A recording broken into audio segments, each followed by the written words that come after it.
Hello नमस्ते all. Fitness को Sarika hair. स्वागत आहे तुमचं Sarika's life fitness food fun आणि फॅमिलीमध्ये. आज आपण या व्हिडिओमध्ये पाहणार आहोत अशा कुठल्या व्हेजिटेबल्स आहेत की ज्याच्यातून आपल्याला चांगल्या प्रमाणामध्ये प्रोटीन मिळते. प्रोटीन म्हटलं की आपल्याला हे माहिती आहे की नॉन व्हेजिटेरियन फूडमधूनच आपल्याला प्रोटीन मिळते, जसं की एग्ज असेल, चिकन, मटन, फिश वगैरे हे झालं, शिवाय प्रॉन्स वगैरे, आणि अजून डाळींमधून प्रोटीन मिळतं. पण बऱ्यापैकी अशा कुठल्या व्हेजिटेबल्स, भाज्या आहेत की ज्याच्यातून आपल्याला प्रोटीन मिळतं तर हे माहीत नसतं. तर ह्या व्हिडिओमध्ये आपण हेच पाहूयात की अशा कुठल्या व्हेजिटेबल्स आहेत की ज्याच्यातून आपण चांगल्या प्रमाणामध्ये प्रोटीन मिळवू शकतो. तर व्हिडिओ एंडपर्यंत नक्की पहा. चॅनलमध्ये जर नवीन असाल तर नक्की सबस्क्राईब करायचं आहे, बेल आयकॉन प्रेस करायचं आहे की जे मी वेट लॉस आणि फॅट लॉस रिलेटेड वेगवेगळे व्हिडिओ अपलोड करते तर त्या सगळ्यांचं नोटिफिकेशन मिळणार आहे आणि तुमचा कुठलाच व्हिडिओ मिस नाही होणार. आपल्या प्रॉपर बॉडी फंक्शनिंगसाठी जे न्यूट्रिएंट्स गरजेचे आहेत तर त्याच्यामध्ये दोन भाग पडतात की ज्याच्यामध्ये एक मॅक्रो न्यूट्रिएंट्स आणि मायक्रो न्यूट्रिएंट्स. मॅक्रो म्हणजे जे जास्त क्वांटिटीमध्ये लागतात आणि मायक्रो म्हणजे जे कमी क्वांटिटीमध्ये लागतात. मायक्रोमध्ये येतील व्हिटॅमिन्स आणि मिनरल्स की जे कमी प्रमाणात लागतात बट व्हेरी इसेन्शियल, आणि मॅक्रोमध्ये येईल प्रोटीन्स, कार्ब, फायबर आणि फॅट.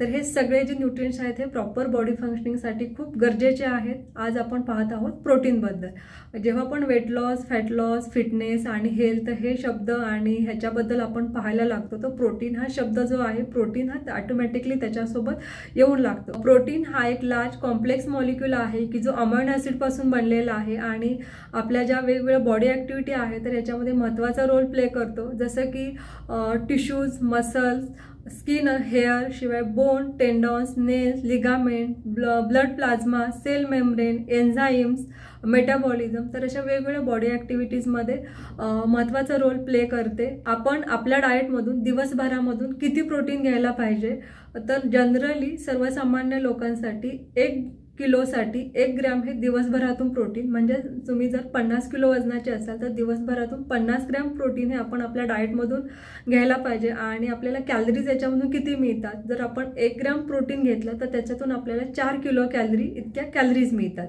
प्रोटीन हे आपल्याला दही, ताक अशा डेअरी प्रोडक्ट्समधून मिळते.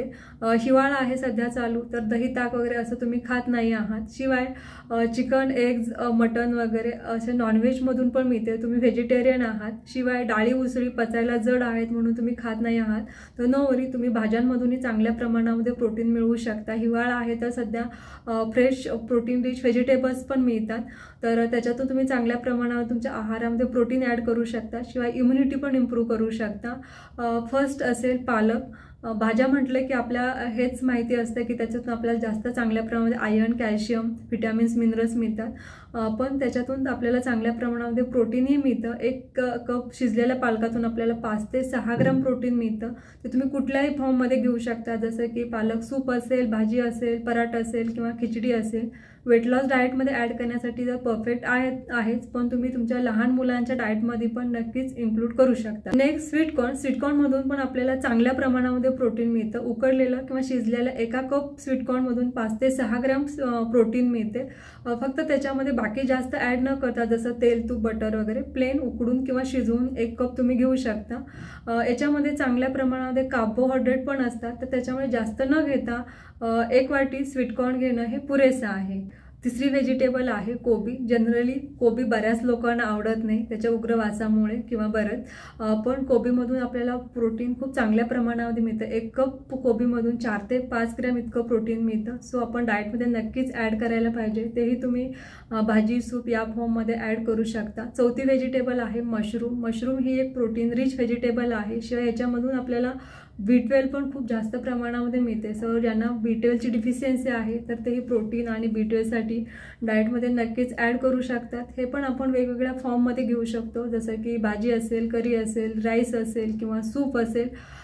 अगोदर काही दिवसांपूर्वी हे जनरली सहजासहजी मिळायचं नाही, पण अलीकडे इझिली सगळीकडे अवेलेबल असतं. तर तुम्ही प्रोटीन आणि B12साठी आपल्या डाएटमध्ये नक्कीच इन्क्लूड करू शकता. 5वी भाजी आहे मटार. सध्या हिवाळा चालू आहे आणि बाजारामध्ये मटार पण यायला सुरुवात झालेली आहे तर तुम्ही तुमच्या डाएटमध्ये मटार नक्कीच ॲड करू शकता की याच्यातून खूप जास्त चांगल्या प्रमाणामध्ये प्रोटीन मिळतं. 1 वाटी उकडलेल्या मटारमधून आपल्याला 8 ग्रॅम इतके जास्त प्रोटीन्स मिळतात. हेही तुम्ही वेगवेगळ्या फॉर्ममध्ये, जसं की मटारची भाजी असेल, उसळी असेल, पराठा असेल, शिवाय पोहे, उपमा, तर याच्यामध्ये पण तुम्ही ॲड करू शकता की तुम्ही जास्त प्रमाणामधून आपल्या डाएटमधून प्रोटीन घेऊ शकता। शिवाय मटार हे उकडलेल्या आणि शिजवलेल्या फॉर्ममध्येच घ्या, तळलेल्या फॉर्ममध्ये नका घेऊ की ज्याच्यात ते कॅलरी वाढतील आणि न्यूट्रिशन्स कमी होतील। शिवाय फ्रोझन मटार घेणं ही अवॉइड करा की ज्याच्यातून ही कॅलरीज ह्या वाढतात आणि न्यूट्रिशन्स कमी मिळतात। सीझनमध्ये चांगले फ्रेश मटार मिळतात, तर तेच तुम्ही तुमच्या डाएटमध्ये इन्क्लूड करा की जास्त प्रोटीन्स आणि न्यूट्रिशन्स मिळतील।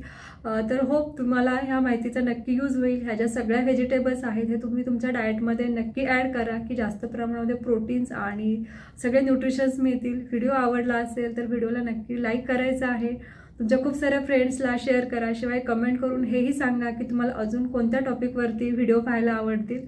लवकरच भेटूयात अजून एका नवीन व्हिडिओमध्ये नवीन माहितीसह। थँक्यू।